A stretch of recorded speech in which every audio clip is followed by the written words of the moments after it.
Joining us now to review some of the headlines of today's newspapers from around the world is Arise News analyst, the great Malabite, Emmanuel Efeni. Good morning, Ruben. Good morning. Good morning, Ayo. Good morning, Rufai. Good morning. Rufai without L. Mr. Efeni, are you not in COP? Why didn't you go? Well, I don't want to start with that story. Present the paper on how we can do climate change. Climate change in the studio. At Arise Arise studio. We'll turn off the lights. Yes. Let me start with Green Arise. with a story on the front page of this day Nigeria's newspaper of record. That is up looking.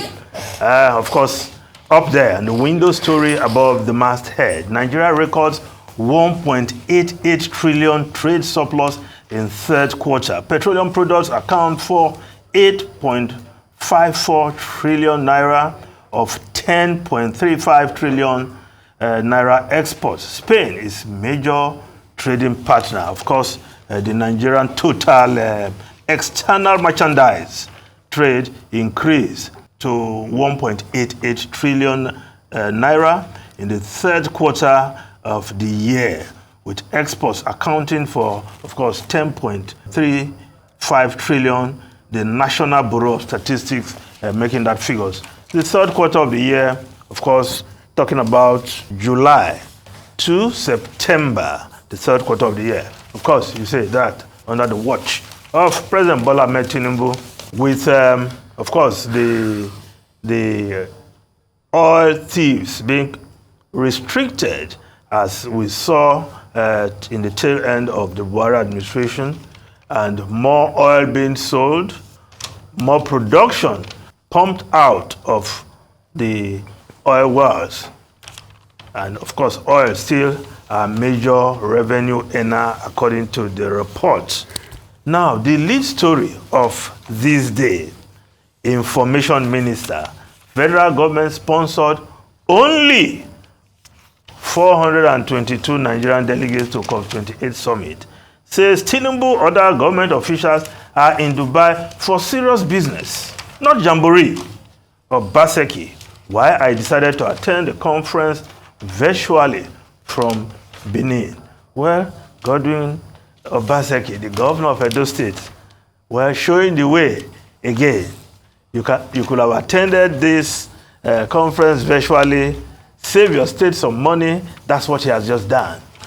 But for the minister saying only 422 Nigerian delegates to COP summit that were sponsored by the federal government, well, that story is also on the front page of the Blueprint newspaper. If we just put Blueprint there. COP28 delegates controversy. Federal government funded only 422 people to Dubai. Minister clarifies. Says Tinubu, other officials in Dubai for serious business, not jamboree. Well, let it be said, it has been echoed over 422 people sponsored by the federal government is still unwieldy. If the Minister of Information thinks that is just a plausible explanation, 422 sponsored by the federal government is unwieldy. That delegation could have been trimmed. Nobody has said President Bola Ahmed Tinubu is junketing. We saw all his activities. An unwieldy delegation from the government and, of course, other associated delegates who have flooded Dubai in what looked like a jamboree is what Nigerians are complaining about. At a time that we are saying things are difficult for this country, we need all the funds to attend to critical sectors of the economy and social services, health, education, amongst others, infrastructure, the roads. So we must be prudent. Nobody saying you should be frugal, but we should be prudent. Use your money wisely, not carrying 422 paid for by the federal government. And that looks like a justification. Well, Ruben, you've been very angry about this matter all morning, so I don't want to join you in that anger trip.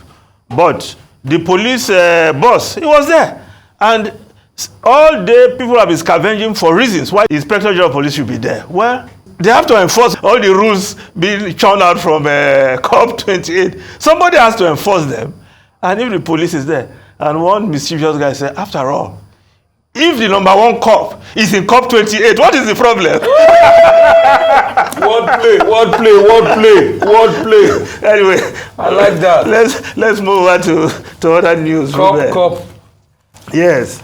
Now, the Guardian newspaper, despite 4 million out of school children, Kanu, Sokoto, others spend 53.2 billion naira on scholarship abroad, despite 4 million out of school children. Well, it is neither here nor there. The children who are out of school have no business being out of school. And any state government that has many children roaming the streets must be ashamed of whatever they are doing. But to send students abroad, well, you say you want to give them international exposure. It's been done over time, but I hope we're not training our children, using government money to train children for other economies. Do these students come back home to help in nation building? But children out of school, well, some states should be ashamed of that.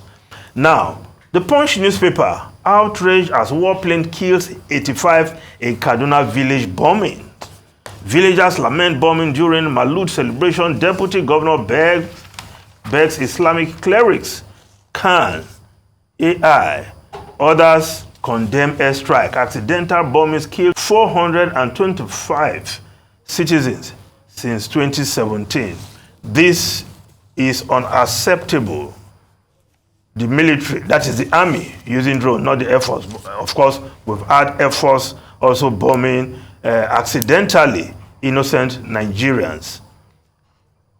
Well, I think this will be properly investigated because drones are also used for intelligence gathering. So how come this number of Nigerians were killed mistaken for terrorists? I hope, well, the Daily Trust also has that news story. Army drone kills dozens of Maulud celebrants in Kaduna. Vanguard, the same story.